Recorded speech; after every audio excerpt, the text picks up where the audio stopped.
Hello, and welcome to the Metta Hour podcast with Sharon Salzberg. I'm Lily Cushman. I produce this podcast, and we're back today with another episode in our ongoing kids series here on the pod. Episode 273, Sharon sits down with Dr. Christopher Willard. We're doing this kids series in honor of Sharon's very first children's book, Karl, which is coming out on December 9th of 2025. We're very excited. The book is co-authored by Jason Gruhl and is an illustrated picture book for young kids, 4 to 8-year-olds, that is an adaptation of Sharon's much beloved book, Lovingkindness. So we're doing this series. We've had a lot of requests over the years to focus on kids, parenting, all the ways that spiritual practice, meditation, mindfulness, and loving kindness can affect family systems, can support parents, teachers, and children alike. So this is episode number 2 of that series, and just thrilled to have Chris join Sharon to bring his expertise and his experience to this ongoing conversation. Chris is a clinical psychologist at Harvard Medical School, and he's the author of numerous publications, I think at least 20 different publications, both for children and adults. He's an international speaker and mindfulness educator, and just has a wonderful perspective about how to bring these tools to kids to improve their resilience, their emotional intelligence, their ability to regulate, and so much more. So the conversation starts with some discussion about the benefits of mindfulness in family systems, as well as the way that mindfulness has helped Chris's own life, his own personal journey, the force of healing that it has been for him. And then a lot of the ways that he brings mindfulness to kids of all ages, the ways that he translates those tools to make them accessible. He and Sharon talk about emotional growth and connection really at any age, and he goes through some simple at-home practices. They also discuss the way that modeling calm compassion can affect children of any age, and how kids can learn to emotionally regulate. Chris talks about the benefits of meditation in formal school systems, and they also talk about one of the big hot topics these days, which are the challenges of technology in family life. And lastly, Chris shares his perspective about how self-compassion can prevent burnout and the role that empathy plays in order to nurture resilience and presence. And the episode closes with Chris leading a guided practice. So before we get into the conversation, I want to tell you just a little bit more about Karl, this new book coming out from Sharon. It is available now for pre-order, and if you go to Sharon's website, which is sharonsalzberg.com, you can pre-order your copy, and we've got quite a goodie bag for anyone who pre-orders the book in the United States. There's a sticker pack, a loving-kindness bracelet, temporary tattoo, postcards, magnets, coloring pages, and a guided meditation from Sharon. So lots of very fun things for children or adults who just like swag. If you're outside of the US, we are also doing some digital fulfillment of coloring pages and a guided meditation. So that's the fun happening there with pre-orders. I also want to mention an online book launch that is happening on December 9th, hosted by the IMS Book Club. It is free to attend, and Sharon will be there along with her co-author, Jason Gruhl. So we're excited to bring this book into the world, to bring loving kindness to a whole new age group, and just excited to introduce you to kind Karl. Okay, so let's get into episode 273 for our kids series, Christopher, Willard, and Sharon Salzberg.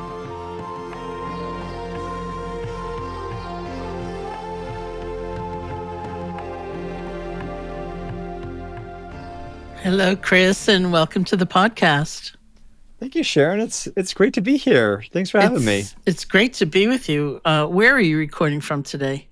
I'm here in Cambridge, Massachusetts. All right, very close. Basement, hiding from my kids who you may hear screaming throughout this podcast. We'll see. That's fantastic. How old are your kids? They are now, my son is now 11 and my daughter is 7. So a lot of fun. Great. Yeah. Well, I'm in the Commonwealth as well. I'm in Barrie. Oh, nice. Yeah, here we are in Massachusetts. Yeah. It's great.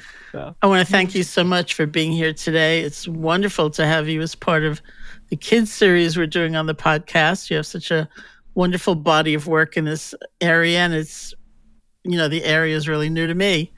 Yeah. So I'm excited to hear your perspective. And I read recently that the inspiration for your work came out of your own experience of struggling as a young person with mental health and addiction. And I wonder if you could share your story with us.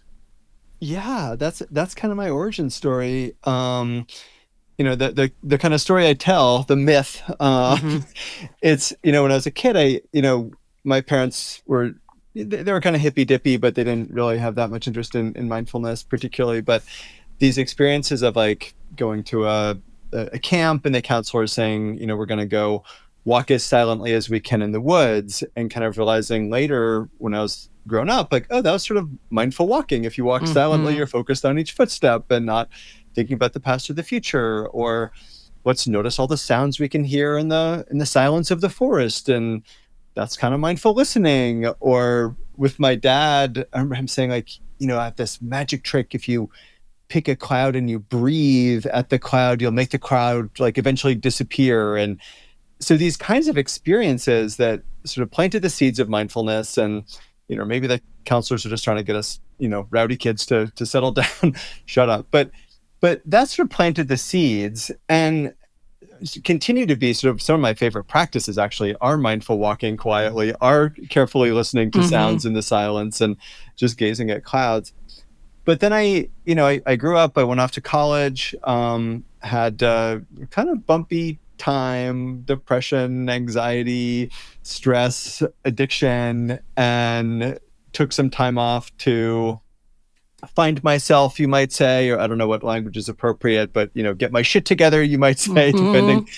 And it was during that time that my parents had gotten into mindfulness, dragged me on a retreat with Thich Nhat Hanh in 1999.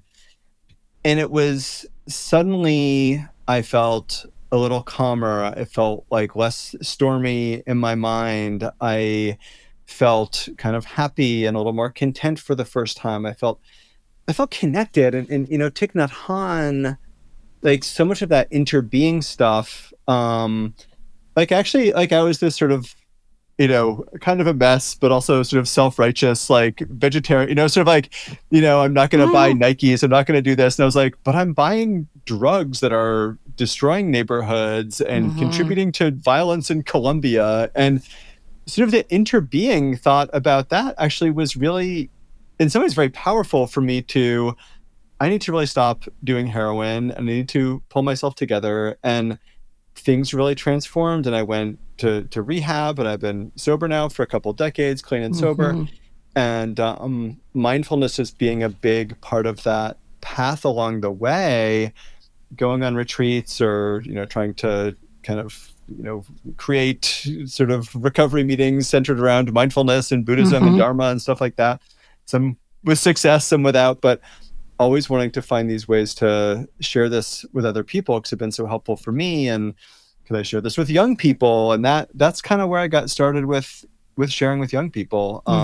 Was like, what if I had this more formally when I was younger, besides just, some quiet walks in the woods, but something taught a little bit more formally and maybe with some dharma around it too. So that kind of got me started. Yeah.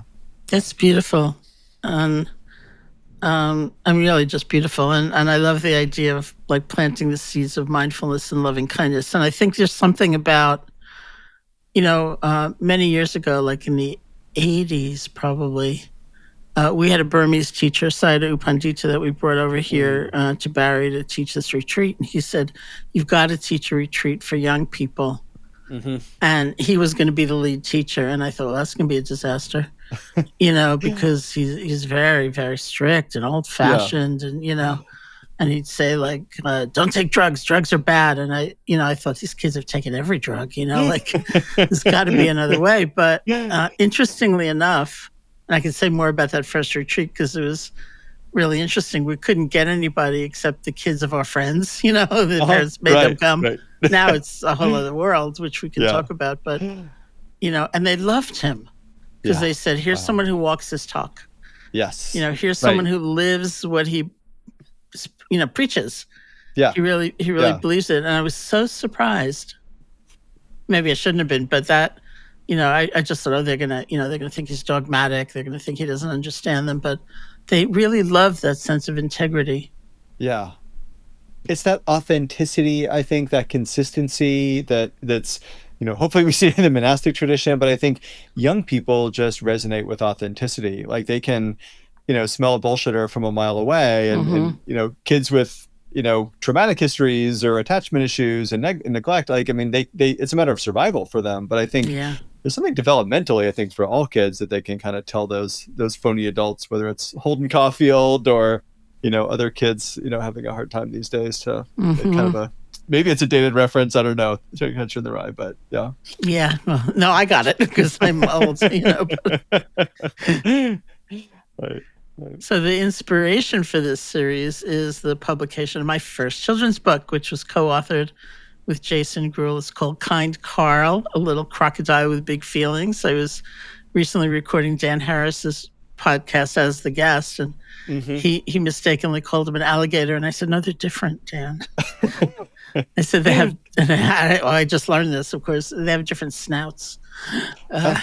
So there you are. But A Little Crocodile with Big Feelings. The book is such a cute book, too. It is. Thank you so much. It's really adorable, isn't it?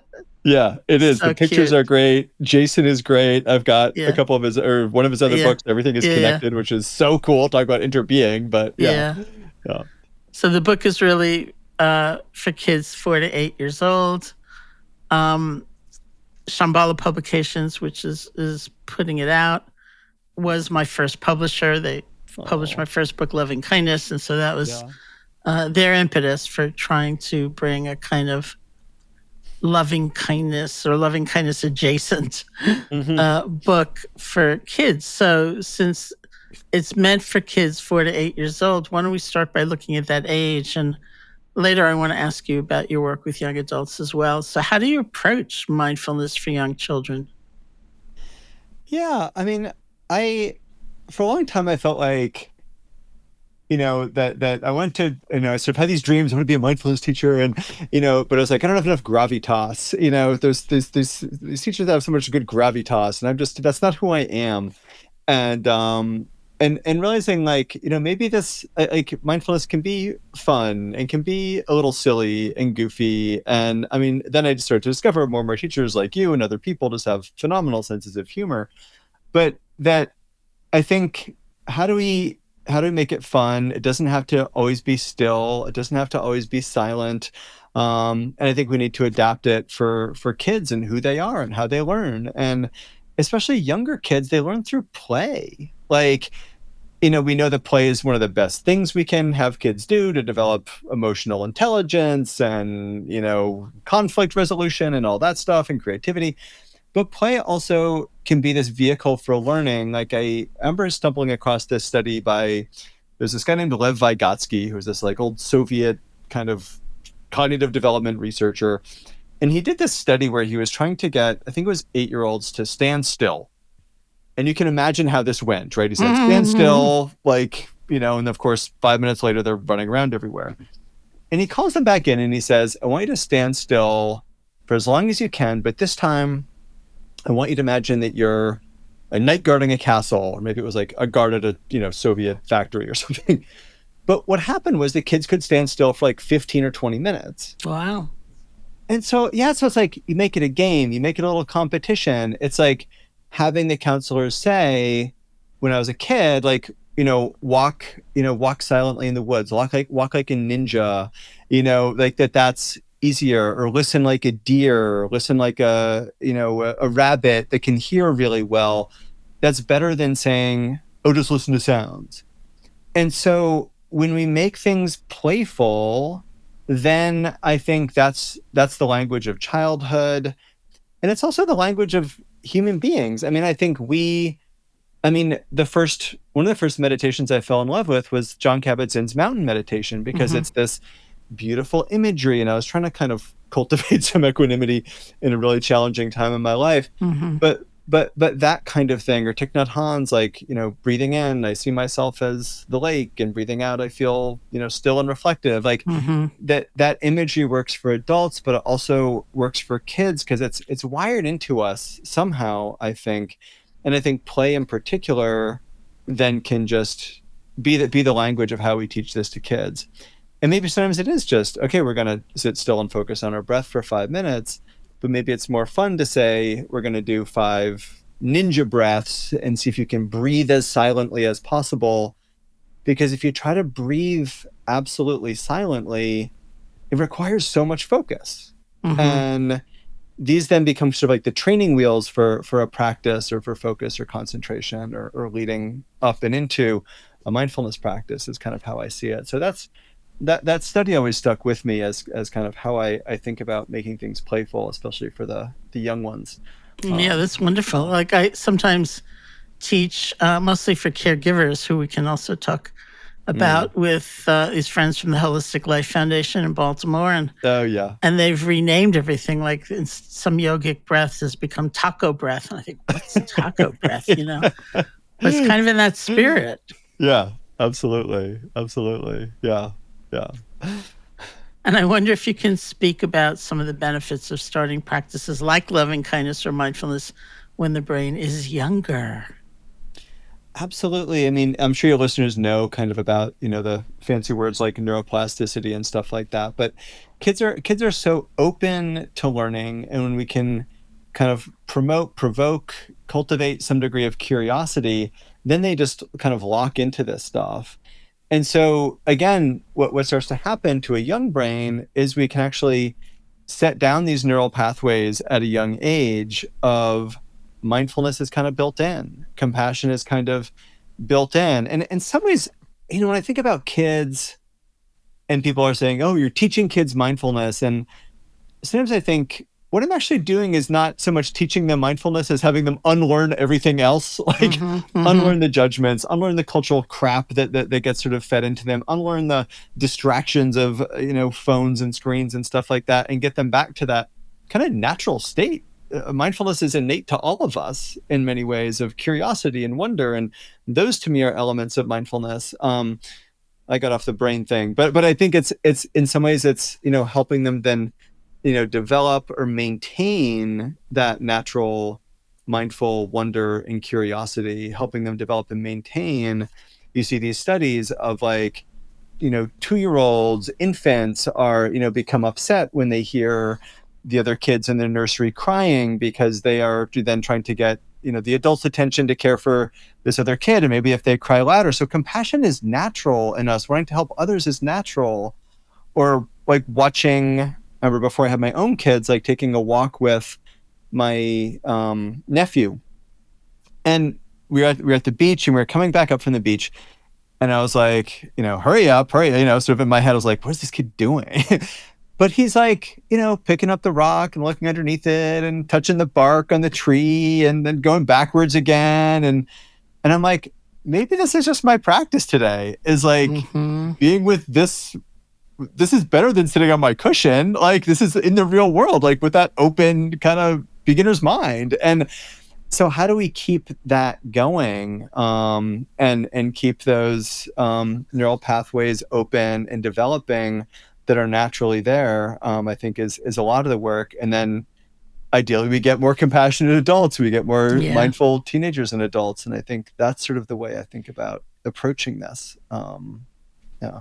Well, in terms of that innate compassion, you had me think of the story I love to tell, amongst many stories I love to tell, about my goddaughter, because I've never had children, biological children, but I feel very close to her. And when she was about 7 years old or so, she and her mom went to England on vacation, and it happened to be right at the time of the London train bombing. So Will is my goddaughter's name. Her mom told her, and they in New York City lived very close to the World Trade Center. So this was like the second time in her little young life that she sort of borne witness to terrorist attacks. And so she said to her mom, "I want to pray." So they sat down together, and Willa said, "I want to go first," being 7 years old or so. And this was her prayer. She said, "May all the bad people find the love in their hearts." And you think, where does that come from? Right. All the adults I knew, like in New York, were like, "What about the subway?" So we said, in a time of enmity and fear and conflict, to think, may those people find the love in their hearts. That's actually the wish. Right. It's kind of amazing. I want to ask you too, this is also based on a Willa story. Is there research about distinctions between kids doing loving kindness practice as a practice or doing mindfulness practice? Like Willa went to a friend's school, a Quaker school here in New York City. And she, so I think it's once a week they have assembly where everyone just sits in silence. And so one day I said to her, "What do you do when you're sitting there in silence?" And she said, "I just think about stuff." And I said, "Well, do you want to learn how to meditate?" She said, "Yes." So we went upstairs in her house and we did some breath meditation with her hand on her tummy. And then I did some loving kindness. And then her mom said, "Which one did you like better?" She said, "That loving kindness one." Oh. Which may just have been her. It may just be in the moment. It may just been to please me, but I wonder if one may be easier for kids, or is there any difference that's known? I don't know if there's research. Kids are unfortunately hard to do research on. Yeah, really. I mean, there is some good research on kids, but I think kids naturally gravitate toward this compassion stuff. One of my kind of missions I've taken to in the past few years is, my kids, 10 years ago when they were born, but started having birthday parties, and you get to, blow out the candles at the birthday party and make a wish. And when I was a kid, wishes were my favorite thing. It was "Oh, I saw a shooting star. Oh, I'm going to save my wish."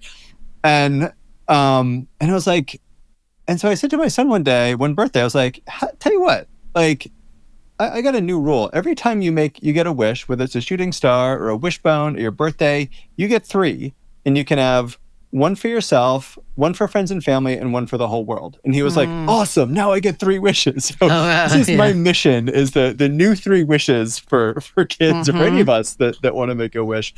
And I think it's also that kind of thing is teaching how to get out of that selfishness of the wish. But I think kids also just naturally gravitate toward that. And then it opens up those exact conversations of well, what if other people were happy? What if that bully was happy, whether it's the bully on the playground or the bully in politics, or wherever it might be. What would that really mean? And it's such an interesting conversation that even little kids actually, it kind of blows their minds, I find. And of course, your goddaughter figured that out. Really, very quickly.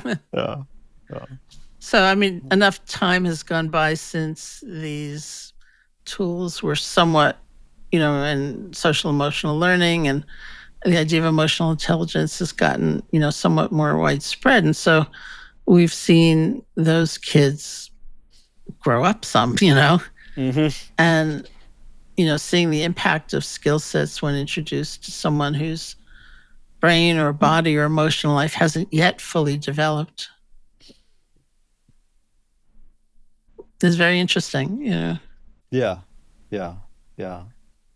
And I think just watching, I think we're in this funny time where it's like a lot of kids grew up with more awareness and social emotional learning and that kind of thing. And then, at the same time, the rise of social media kind of crashing into that in screens, which is a little bit grim. But, I also feel like hopefully what we have then is a foundation where young people are actually figuring out, how to bring more mindfulness to their devices, and maybe are being exposed to mindfulness even in very small ways, because of the internet and things like that, or to the Dharma or these other kinds of really healing, liberating practices for everybody. And it's going to be a challenge, but you hear in the research young people talking about how much they wish they weren't on their devices and they wish they were connecting more. And as we speak, this is a time when more schools are finally banning screens or severely curtailing them, and seeing how much happier the kids are about this. And schools then bringing in games, and kids are smiling. And a quote from a teacher that was like, the cafeteria used to be loud and then it was silent when cell phones came in, and now it's loud again, and it's like the best sound in the world, of that connection and compassion and looking each other in the eyes and seeing each other's facial expressions, which naturally cultivate compassion in us when we see someone else suffering in a way that we don't when we're writing a nasty comment on social media or something. And so I'm hopeful about that too. That some of these skills will continue to grow and show up even in this brave new world that we're in. Well, many years ago, you're actually reminding me of this too. Many years ago, when I would teach for the Insight Meditation Community in Washington, D.C., and they would rent, someplace over the weekend. And often it was a public school because they were not open during the weekend. And they would often rent this place, which I think has since been torn down, called the Carderock School.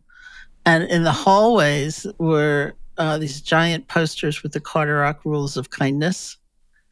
And so, everybody, instead of doing their walking meditation, would like stand in the hallway and stare at these things. But they were so incredible, like respect everyone on the inside and on the outside. And my very favorite rule was everyone gets to play. Oh, I love that. It was such, and I try to live by that, from then on. And I could see just that translation of those values, into basically kid language. Yes. Which was great. Yeah. So you have a lot of understanding, of different learning styles. And I wonder if you could give some examples of that, of different exercises that might suit different learning styles. Yeah, absolutely. I mean, I think, all of us, both adults and kids, learn in such different ways and in different ways across our lifespan, as we probably watch our own practices evolve. I think about, so many wonderful movement practices, whether it is something fun like, let's walk like ninjas quietly, or let's, put out some, we all, well, I speak for myself, probably buy too many things on Amazon. Of course, everyone should buy 20 copies of each of our books. But, like laying out, all that bubble wrap, and like try to do mindful walking without breaking the bubble wrap, or imagine that you're walking over thin ice or something like that. That these are ways to then bring in some movement that also brings in a lot of like a big element of focus. Or, for other kids, I mean, I mentioned visualizations and how much I love the mountain and things like that. And the more I teach, I don't know if you found this too, but some people just can't visualize. Yeah, I found that. And I was so disappointed to learn that because those are so powerful for me. But, I think having like a nice repertoire of, so maybe they're not visualizations, but maybe we do some, other kinds of, well, let's just take some time and listen to sounds for a while. And kids may need a little bit more cueing and kind of prompting around that, sounds far away and then sounds closer and left and right, and maybe even covering your ears up as you move one hand away and the other hand away. That can be, helpful and very grounding for kids when, something like my son a few years ago said, Dad, breathing is boring. I'm never breathing again. And, funny. He is still breathing, thankfully. But right. but there is that okay, how do we make this a little bit different or interesting, or draw, if you're at a school, take some masking tape and put a labyrinth on the gym floor with chalk, have outside, have the kids walk in a labyrinth, or bring this into arts and crafts in different ways, or in nature. I mean, for me, nature has always just kind of hit the mindfulness button in me, probably because of some of those early experiences when I was a kid. But finding ways to practice in nature can be really helpful. And I had this experience. We did a lot of walking around after the pandemic. During the pandemic, doing kind of walks in nature. And a while after the pandemic wound down, I was driving with the kids out to take a walk. And they said, "What are we doing?" And I said, "Oh, we're going to go take a nature walk." And my son goes, "Nature walks? Isn't that a pandemic thing?" I was like, "No, nature walks are awesome." But we kind of shifted it. Rather than being like, we're going to do mindful walking, I think with kids, we can also just be like, we're taking a walk. Hey, how many bird sounds how many different birds do you think you can hear? Hey, how many shades of green do you think there are in this forest right now? Do you think we can find every color of the rainbow as we're kind of walking around right now? Or what direction is the wind coming from? Can you feel it on your skin? It doesn't have to be let's do a 20-minute forest bathing meditation. It can be just hey, let's just notice. Yeah. Hey, what do you think about this? And that, to me, is sort of how we cultivate mindful awareness, cultivate mindful curiosity, more than, because some kids are going to roll their eyes immediately when we say mindfulness, unfortunately. But we can still teach it by saying, let's just notice this. Do the birds sound different in the morning than in the afternoon? Hey, does this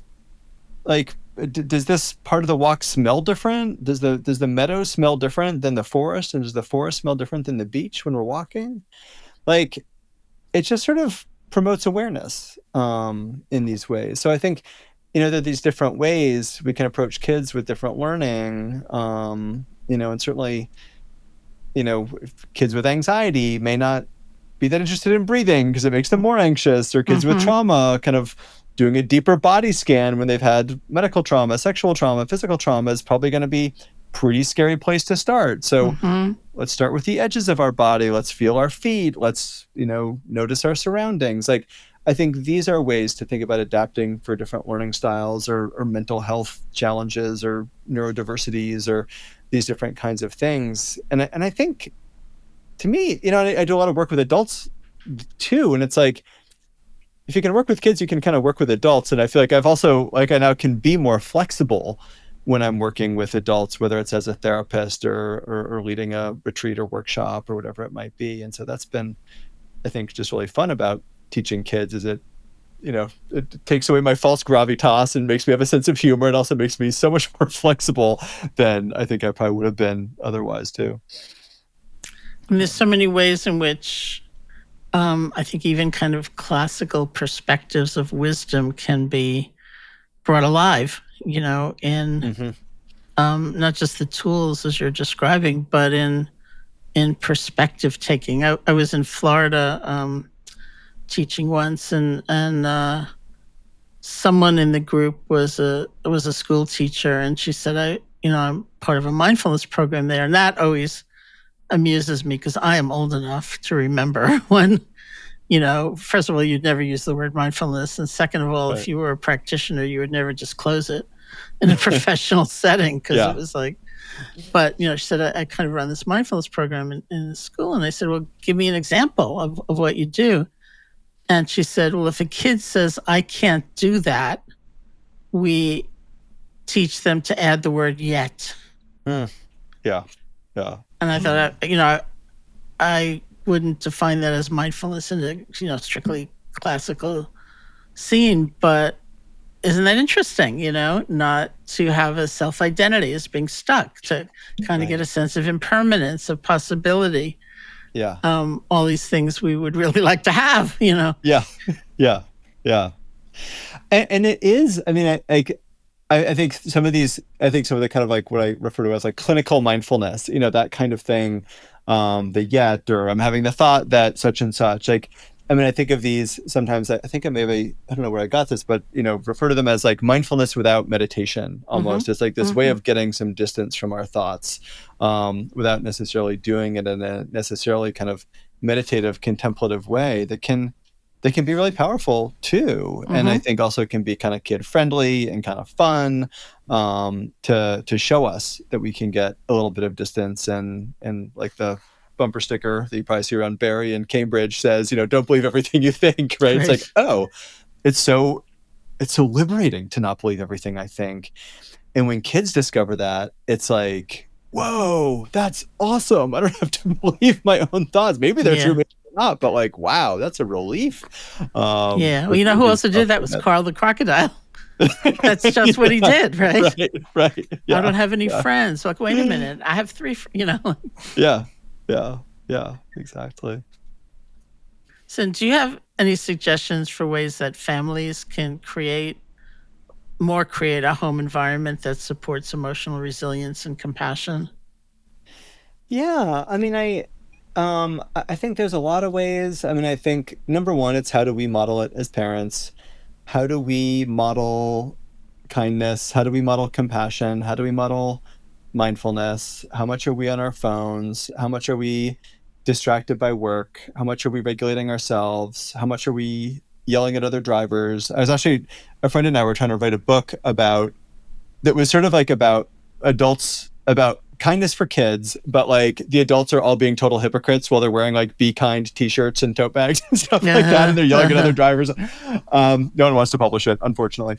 But I do think it's like, how do we model it?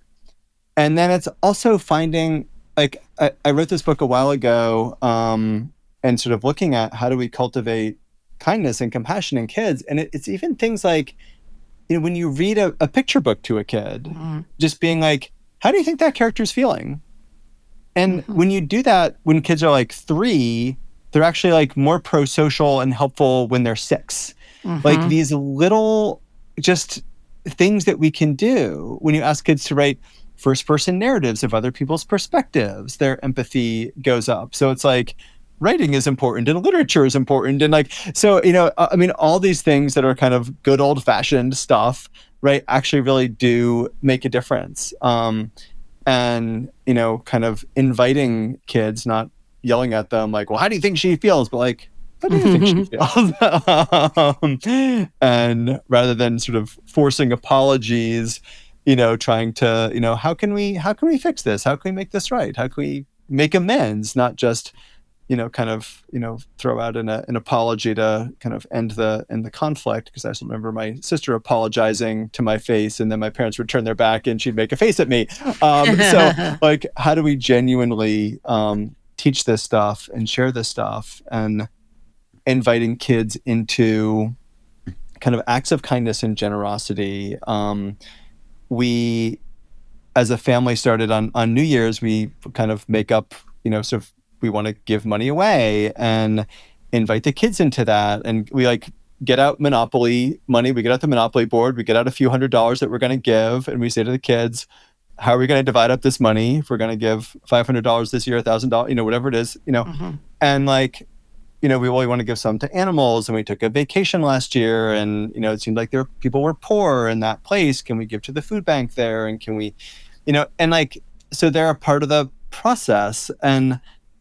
And I love doing that. And it was probably inspired by, I had this girlfriend whose grandmother would give the kids money for their birthdays and holidays. And she'd be like, here's $50 for you, and I'm going to give you $50 you can give to a charity that you want. And I just like loved that. Like, what a beautiful way to teach kindness, generosity, giving. Like, I and so trying to do that and kind of, think that through. And I work with many very privileged families in my work, and encouraging them to, think about how to teach this stuff to their kids. It's really sweet. And what's the sort of Stoic saying of like, never suppress a generous impulse. But I think also, it just occurs to me now, like, never suppress a generous impulse in your kids. Like, if they're like, let's start a fundraiser for whatever, because I saw this poor person, I'm like, yeah, go for it. Or my son's like, can we give money to this homeless person? And I'm often kind of like, I don't know. And I'm now it's just been like, yeah, like, let's, like, I don't, like, yeah, that's how we want to do it.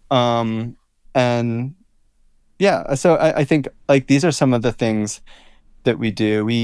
In our family, we try to do gratitude at night. We do roses and thorns, kind of kid gratitude, like a few roses of happy things and a thorn of something we're not so happy about, and try to do like a bud or something that we're looking forward to the next day also.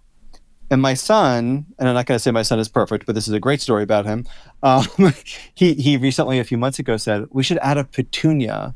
And a petunia is when someone does something helpful for you, or you do something helpful for them. And it's like, so we're like looking for acts of kindness too. Yeah, and then like trying to remember to be kind. And it's like these like little things. And like, I'm, my son's 11, and in a few years his eyes are going to roll back in his head, when I suggest.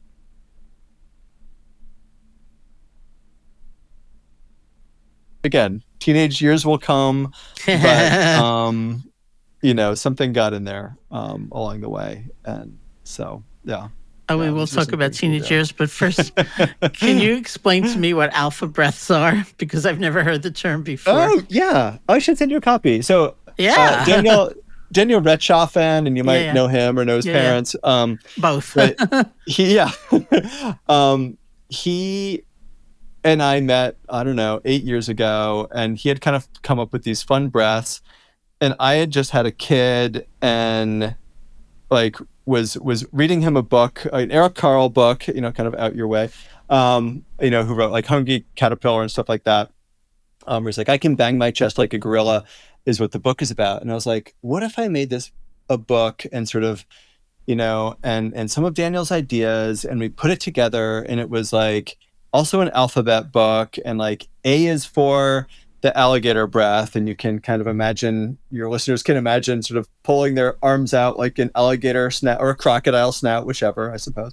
And then breathing in as you raise your arms up, and, kind of clapping them shut like you're snapping your breath. Or B is the butterfly breath, and you can breathe in as you flap your wings out, and breathe back out as you kind of close your wings. Or I think C is the hot chocolate breath, like breathe in, imagine you're smelling the hot chocolate, and blow out through your mouth like you're cooling it off. So it's like 26 cute little breaths for, 3, 4, 5-year-olds, one for each letter of the alphabet, and X is very hard to come up with a breath for, but so we do.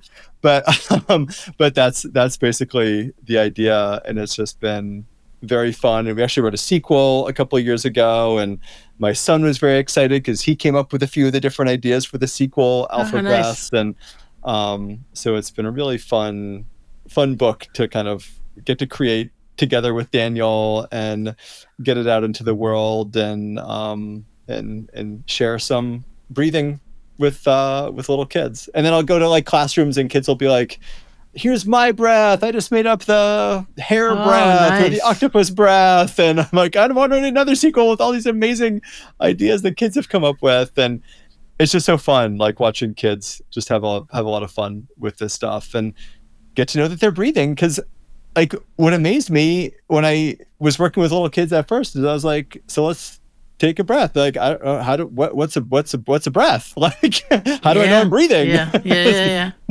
That's the ultimate mindfulness question: is how do you know you're breathing? Just trying to make it kind very of fun. Zen, sort of. Yeah. So before we leave this age group, do you have other forthcoming work for littler kids? For this age group, I was saying, kind of, my friend and I during the pandemic actually wrote a book over text message, which is a very serious book about the kind of fleeting impermanence of all mental events. It's called Feelings Are Like Farts, and it's about how I assume it's for that age group. It's definitely for that age group, although it's gotten a lot of good, like adults buying it too. But it's, they can linger, but they never last. And, if they ever hurt or they're too uncomfortable, you should talk to someone that you trust. Your feelings and farts, they can be silent, but they're never actually deadly. And, it's just 28 fart jokes in a row. But it's got a real, impermanence kind of Dharma message, I think. Absolutely. No, okay. And it's already published. So there's another It just came out. It just came out. Okay. Yeah. I'm going online getting it. Very cool. That is really cool. Yeah. Okay, so teens and young adults. Yeah, getting more challenging, more eye rolls, like without a doubt. Kind of the tween age, I think kind of like ninja stuff is kind of fun. And, my son, who actually really loves practicing and actually just recently read that, oh my gosh, what's that graphic novel series? Osamu Tezuka, the 12-part graphic novel about the life of the Buddha. He just ripped through that last summer. Mm-hmm. But he's gotten much more interested in these practices, partly because Leo Messi, the soccer player, I guess got so bored during the pandemic that he started practicing mindfulness. Oh, really? Yeah, it's so great. So we'll do practice before his soccer games. We'll do the kids often like a visualization before bed. And so we'll do a longer visualization. I think maybe it's because they just don't want to go to sleep, but they do like those. And I had this experience actually a couple of years ago. I walked by the kids' room and my son was actually guiding my daughter in a meditation. And I was like, I'm the most mindful dad in the world. I've won. And then literally the next day he picked up one of the mindfulness kids books that my wife and I wrote together and whacked his sister over the head with it. So your mileage will vary on this stuff. Yeah, really. But I think that stuff at that age, I think kind of arts and craftsy stuff at the tween age. And then teens, I have found, again, it's sort of what's interesting to them. I loved music when I was a teenager and still love music. And as a therapist, which is my day job, it's often, let's think of your coping skills. And I'll be well, let's try listening to music, but maybe more mindfully, and try listening to your favorite song and just listen to one instrument, just listen to the guitar. Uh-huh. And if your mind wanders to the drums, just bring it back to the guitar. And it's that's 4 or 5 minutes of kind of concentration, focusing practice that's much more interesting than saying, focus on your breath for 5 minutes, right? And so that's something I encourage those kids to do. Finding kind of movement practices. Kids start to get into yoga at that age a little bit more. Another thing with music, just trying to help kids become aware of their emotions. But, with this actually little kids, I used to say this one for little kids, but I do it with big kids too. Put on your favorite sad song, silly song, happy song, angry song, anxious song, like a Jaws or something like that soundtrack. Mm-hmm. And just notice how your body feels. And then the kids come back and they're like, oh, I listened to the angry song and my heart was pounding and, my temperature went up. And it's okay, so that's actually how you can identify anger in your body. Or I listened to the sad song and I had a lump in my throat and I felt heavy. And it's so that's what sadness, that's the bodily experience of sadness. And how do you recognize that next time it comes up, but not have it turn into, I'm going to, go vape or, maybe a not so healthy coping strategy. And so I think these things of meeting teens where they are, I also often will talk to them. I mean, some of them want to sort of manage their stress for school, but a lot of kids also want to feel a little more confident socially. But finding, whether it's, doing different breath work, breathe in for 7, breathe out to 11, or I can't remember who taught me, like just sort of like mindfulness of your feet. Like if you're feeling, if your anxiety's up in your head and you have to do public speaking or, talk to someone at a party, just like bring your awareness down to your feet. Are they hot or cold? Are they, dry or damp? Are your shoes tight or loose? Like a sort of shorter edges of the body practice that can be kind of like portable and practical, I think, more for that age group. And then as a therapist, like I will often do at the end of a session, more of like a 5-10 minute visualization or guided noticing your thoughts or something like that. And kids really like that. And oftentimes what I'll do actually is I'll record it on my phone, and then I used to email it to them, and then I just learned about airdropping is what we can do. So I'll airdrop them the recording of their meditation, and they kind of have it with them that they can then, maybe practice in between sessions and that kind of thing. And it feels sort of customized for them in a sweet way. So I think that's sort of how I more approach it with teens. And then I also just wrote a book about college students and mental health, partly based on my own challenges back then. But they're much closer to the adult, kind of longer 10-minute, 20-minute practices. What's that book? That they can handle. What's the name of that book? Yeah, it's called College Mental Health 101. I wrote it with a couple friends of mine, which was really fun, and interviewed a bunch of college students and professors and other folks like that. It was cool, and it felt like a labor of love for me 25 years after college being sort of a disaster to be able to give back in a good way. So yeah, that's wonderful. I mean, in your TEDx talk, you say that the group of Americans that are the most stressed are young adults, which is pretty understandable given social media and climate change and gun violence and all the political strife. It's a lot, but in a way, it's been a lot for a long, long time. Like, right. Like sometimes I think, when I was younger, it was, we had to duck and cover in case of nuclear holocaust, but, we weren't really thinking about climate change. But then when I look a little more deeply, I thought I lived through the assassination of John Kennedy, Robert Kennedy, Martin Luther King, Malcolm X, that was the climate, the Vietnam War, going on all around. But somehow, and maybe the balance that's good for kids, the young adults these days, is how so many tools could be accessible. Whereas I went off to India because I didn't have a clue how to learn these techniques. But, like I've read, for example, one of the communities I've been involved with to some extent is survivors of gun violence, and which involves people of all ages. And I'd read one of the people involved in Parkland school shooting and Marjorie Stoneman Douglas High School, which is why I went to Florida to teach. That he was doing loving-kindness meditation. So naturally I got ignited. I thought, where did he learn that? So I asked someone, she said, YouTube. Wow. I just picked it from YouTube, So it's all sides. It's like terrible pressure and a lot of social media competitiveness and not feeling you belong, that you measure up. And yet these tools are also more available than they were.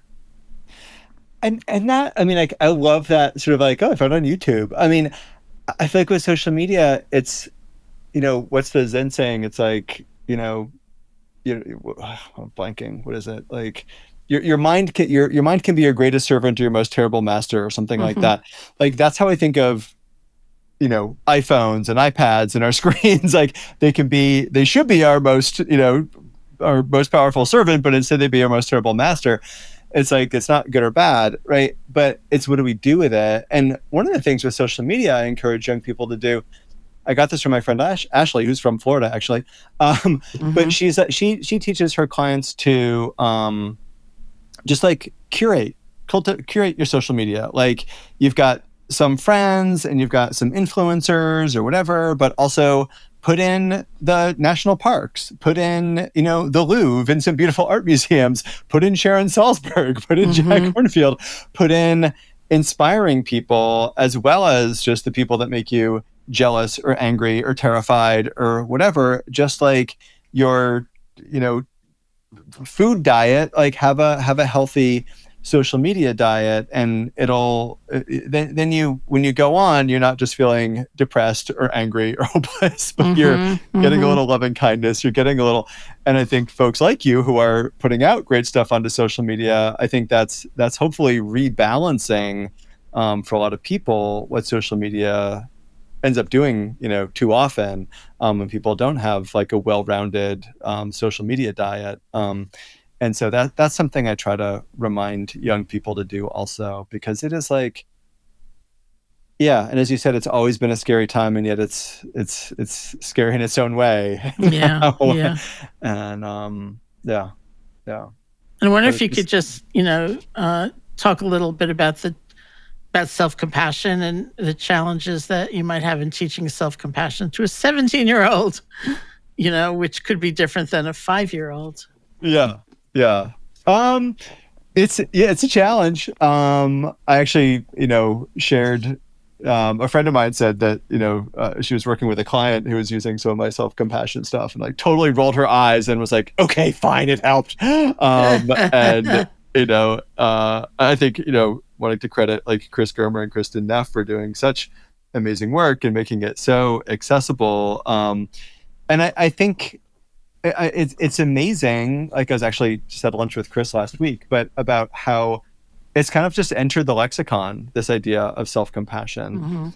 And I think in some ways, people are like, oh, self-compassion, I'm gonna, or a 17-year-old might be, oh, self-compassion, I'm gonna, drink a 6-pack. It's like, no, that's self-indulgence.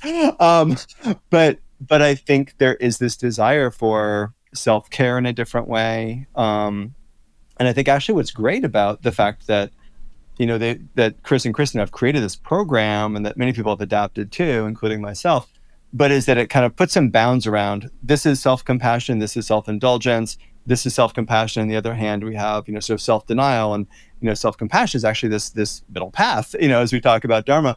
And what is true self-compassion? And I have found when I'm able to explain it to young people, they really resonate it with it. And I think the practices are so helpful, so immediately powerful.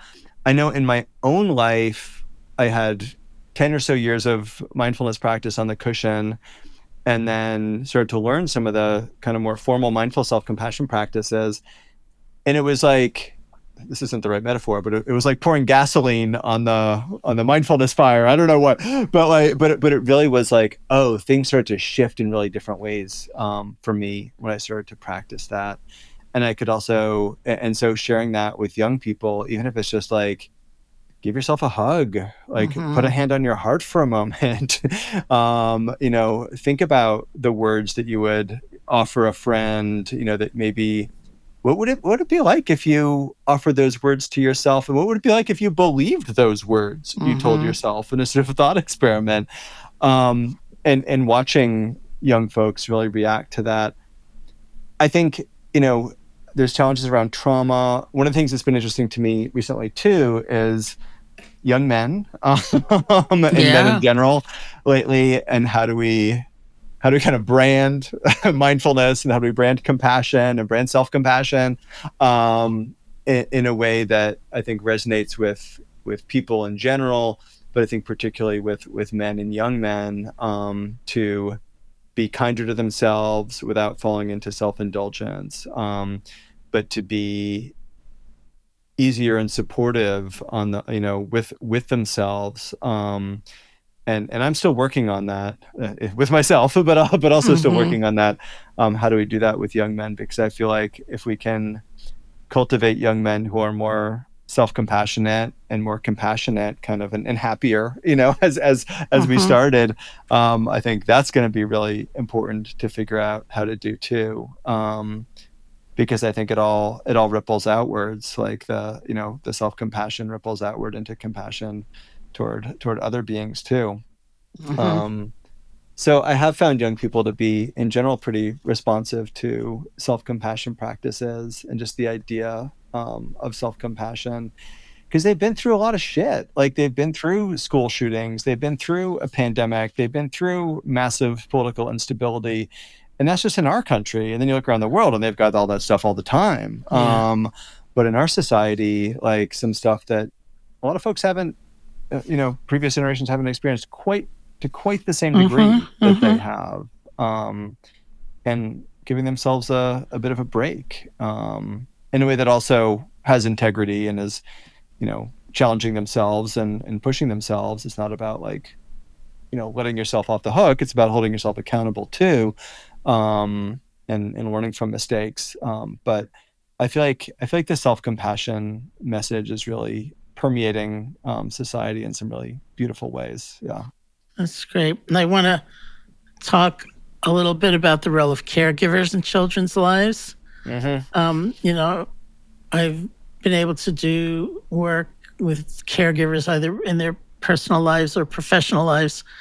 And it doesn't always include teachers, and parents in people's description of a caregiver. Yeah. And yet, you think about that. And the stress and the effort and the need for perspective. And I'm wondering how much the regulation and well-being of a caregiver obviously will affect a child's experience. And do you work in those realms as well? This has been, in some ways, I feel like the biggest shift over, it's been almost 20 years since I've been trying to do this mindfulness in kids thing. Maybe it's because I've been giving up on kids. No, I haven't really been. But it's like moving toward, like, okay, I'm going to teach the kid hot chocolate breaths, to, like, okay, actually, where the difference you can make is you teach the parents how to regulate themselves. Like, if you want stressed out, miserable kids, surround them with stressed out, miserable adults. You want mindful, compassionate kids, surround them with mindful, compassionate adults. Like, it really is both through modeling, but also it's through co-practice.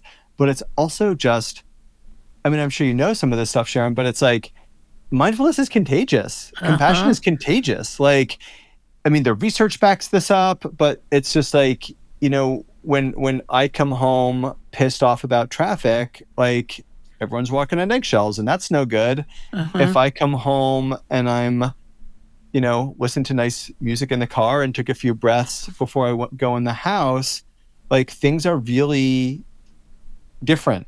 I've created the conditions under which they can be different, right? And so to me, just more and more of my work is trying to help, when I'm working with parents, it's helping them, like, start with your own self-care. Really, I think parents, self-compassion, especially women, get messages about, mommy shaming and stuff to the nth degree. Men too have their own kind of pressures on them, and everyone, any gender. But then I'm, working with teachers, and teachers are burned out. It's like, I saw something that was like, kindergarten teachers make more decisions in a minute than, like, ER doctors. Like, wow. It's like, it's nuts. And it's like, the average teacher quits after 5 years or 4 years now, I think it is. Like, so, okay, if you want these kids to be a bit more well-regulated, like, what are you doing for yourself? Because our nervous systems are connecting to each other. It's polyvagal, it's karma almost, it's, sort of the way things ripple out. And working with, therapists, like, who wants to go to a stressed out therapist? Like, that sounds terrible. Focus on your breath, Sharon, like, that sounds awful. Damn it. So, like, all caregivers, and I think also caregivers, it's like remembering, that, it doesn't always feel like it, but, like, the firefighters are caregivers, the police officers are caregivers, the, like, in a sense, these people are supposed to be caregivers, and doctors, and so many people in our society, have different kinds of caregiving that they do and care offering that they do. But their interactions with people, if a policeman is not scared and they are able to read the situation because they are not stressed out and their amygdala is not flaring and they're insular cortices are functioning and they can see what someone's actual motivation and perspective is, they're less likely to shoot that person or make the situation worse. So, and I have talked to groups of cops, and it's very terrifying for me as a kind of, wussy little guy.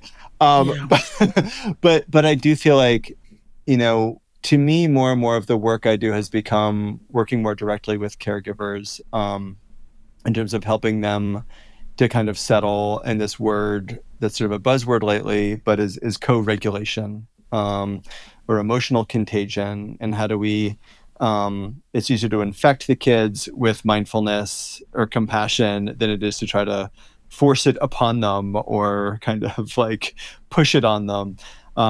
So that's a lot of the work that I end up doing. And then I think for busy caregivers too, like, how do you find the time? Is it practicing together? Is it, well, your kids watching their show, you get a few minutes of practice in? Is it, for me, it's been, if I'm up before the kids, I'll try to get some practice in after bed. So trying to find those shorter moments to practice, I think for busy caregivers, because it's hard. Like the world is busier. There are more demands on us and on our time than there were 10 years ago, 20 years ago, 30 years ago, 50 years ago. And back then too, like we would get, like Dan Harris, he sort of talks about, like we'd get exercise. And if you said you go running, people would, what are you running from? And like, yeah, right. Yeah. But it's also like, we would get mindfulness by like, like hunter-gatherers, we'd be like navigating by the stars, or we'd be like gazing into the river to see where the fish were, or like looking at the clouds for 10 minutes mindfully to see if a storm was coming. And just even that, it's like, oh, check what my iPhone says the weather's going to be. It takes me 3 seconds and I immediately forget what it said. But like, so we kind of naturally, I think, got mindfulness in some ways back then, and now we don't. And so we have to make it a bit of a formal practice. And I think helping adults and caregivers see what are the opportunities for that, I think is one of the hardest parts too. But I think that's the place I think where we can also make a huge difference, is in modeling this stuff for our kids and practicing together. I think that's fantastic, because caregivers, although not necessarily, in this realm of parents and teachers, have been so much of what I've tried to devote my time to in these last years. And it's very inspiring to hear you talk about the mindfulness contagion and so on. So maybe two last questions. Let's do that. Many times I hear people on the public stage asked what gives them hope, and they usually say that the younger generation. That's what gives them hope. I'm wondering if, you would say, like, what gives you hope? It's if anything, actually, there's a lot of assumption in that question.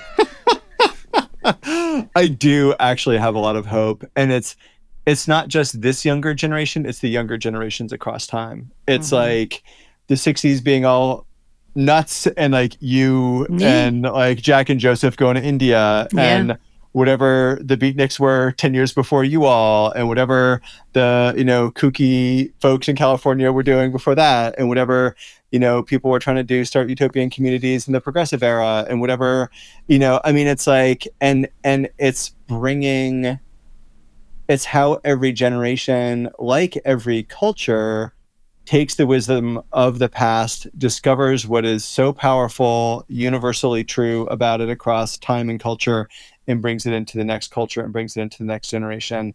And so it is seeing, now today's young people, like, learning lovingkindness on YouTube, and then hopefully sharing the YouTube video with their friends and saying, hey, check this out. And then like, here's how we do, lovingkindness in the 21st century.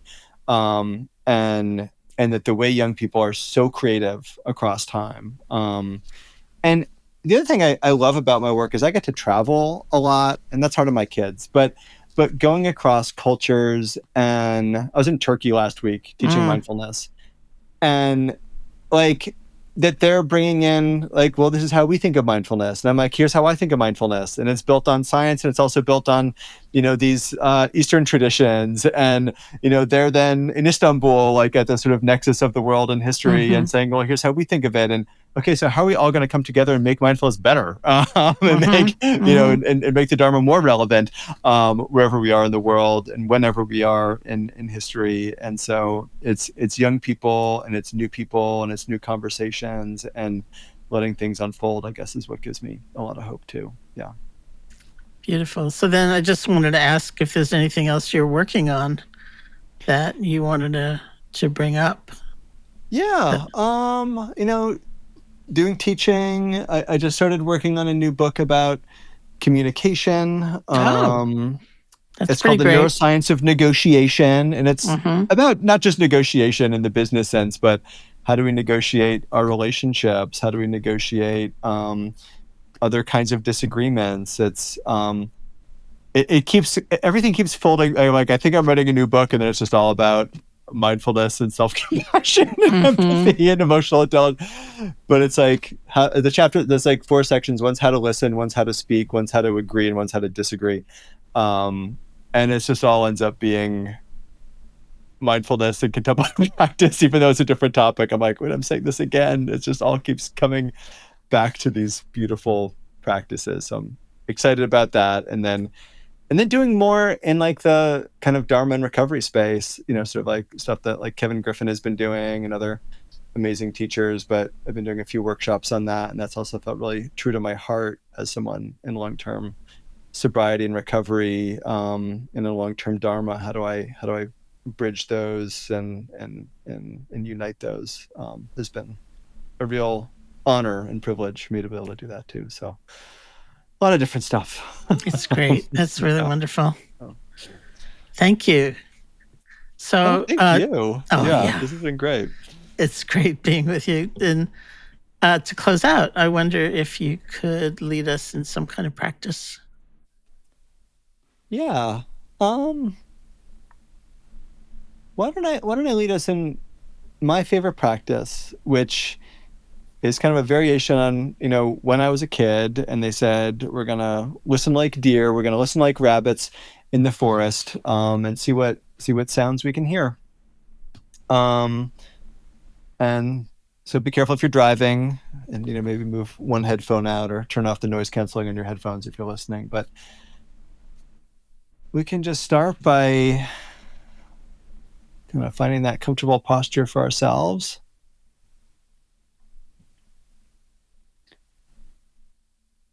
And we'll take a moment and just begin to listen. I didn't bring my bell with me, but we can perhaps just listen.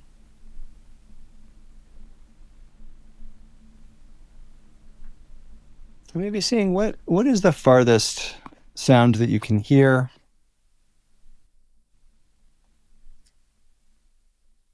Outside of the room, outside of the building.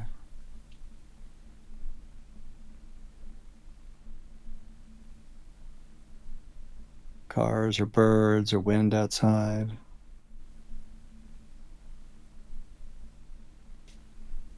Are you coming closer? Maybe sounds in the building where you are, footsteps or distant voices.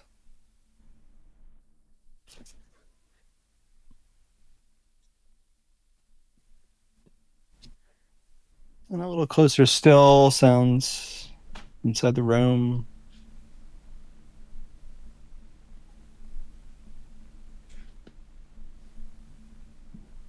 And noticing the sound of your breath, the sound of it outside your body,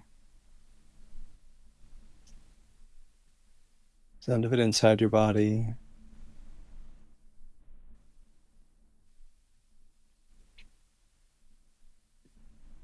Other sounds from in your body, heartbeat, stomach rumbling.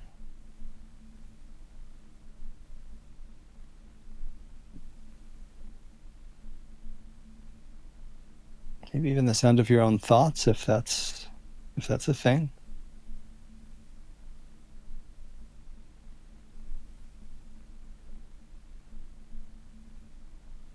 And then back out again, maybe sounds from the left,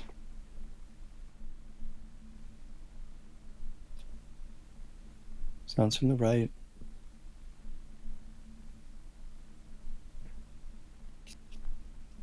Sounds above or sounds below.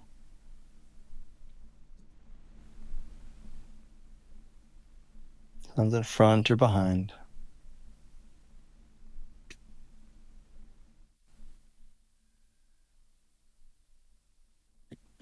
I'm just getting curious. Is there any actual silence? Is there any space between the sounds?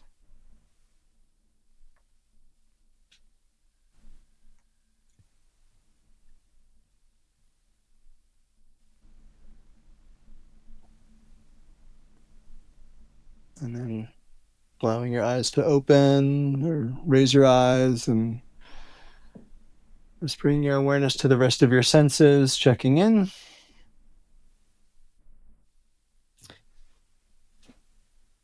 And there's your practice. Thank you so much for being here today. It is really great to reconnect with you, and it's very inspiring to see what great work you're doing. And thank you for sharing your wisdom and expertise with us. Well, thank you for all you've done since going to India as Yeah. a young woman, and all of your books, and then the new one's just awesome too. It's adorable. Can't wait to get it for my kids. Thank you. So thank you so much, and congratulations on that. Thank you. Be well. You too. Take care. Bye.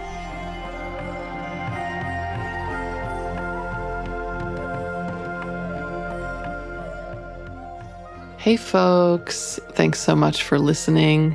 If you're still with us, you've reached the end of the podcast. So if you'd like to learn more about Chris Willard's work, his many different resources he has online, his many books and different offerings, you can visit his website. That's drchristopherwillard.com, drchristopherwillard.com. And for all things Sharon, including the pre-order information for her new book, Kind Karl, which comes out December 9th, you can head over to SharonSalzberg.com. This has been the Metta Hour podcast, brought to you by the Be Here Now Network. May you be safe, may you be happy, may you be healthy, and may you live with ease.